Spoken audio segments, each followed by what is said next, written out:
asalaamaaleykum wa rahmatullahi taala wa barakaatuhu mbokk yi ñuy topp ci internet bi ak ci chaîne bi muy Serigne Djily TV rawatina ñi nga xam ne ñoo abonné ci chaîne bi ñu ngi leen di nuyu di leen ziara ku ci ne sa tur ak sa sant tey nag dañ leen di may benn tegtal boo xam ne ci tegtali wolof yi la nga xam ne aajowul jàng ndax xam ngeen ne fànn xam-xam dafa bari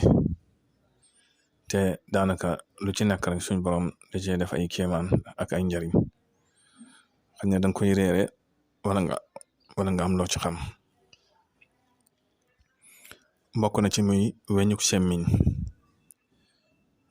semmiñ googu yaakaar naa joxoon naa fi benn tegtal boo xam ne lu jëm ci wàllu cat bu ngeen xoolee ci vidéo yi mi ngi ci xañ na nag ñuy wax ci internet bi ak ñuy wax bari nañ ba tax na daanaka ñu bare xañ na tegtal yi sax dañ koy taayee def ndax dañuy jàpp ne ñëpp yam fekk boobu déedéet ñëpp yamuñu ndax bu ñëpp yamoon am ñu gedd seen cër tegtal bi ma leen di mayaat ci weñu semmiñ mooy lu gaaw la ci biir koo xam ne biiram day metti moom daanaka jooni la ci koo xam ne biiram day metti ak lu ko mën a metti rek moom fi saasi da koy seral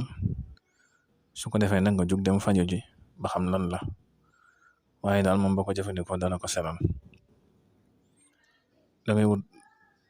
dangay wut ndox teg su ko defee nga jël weñ gi teg ko ci taal bi moo xam gaz la nga teg ko ci gaz bi ba nga xam ne weñ bi xonq na cor nga wut loo ko jàppee fay ko ci ndox mi boo ko fayee ci ndox mi nga daat ci naan nag ba sa biir fees boo ci naanee ba sa biir fees fi saasi am na ñoo xam ne sax buñ ko naanee daleen di daal di tekki fi saasi waaye daal ala kulli xaalin boo ko jëfandikoo moom biir bi day daal di sedd ci kàttanal yàlla nga xam ne suñ borom loo gis lu ne rek def na ci njariñ loo xam ne manas na ko jariñoo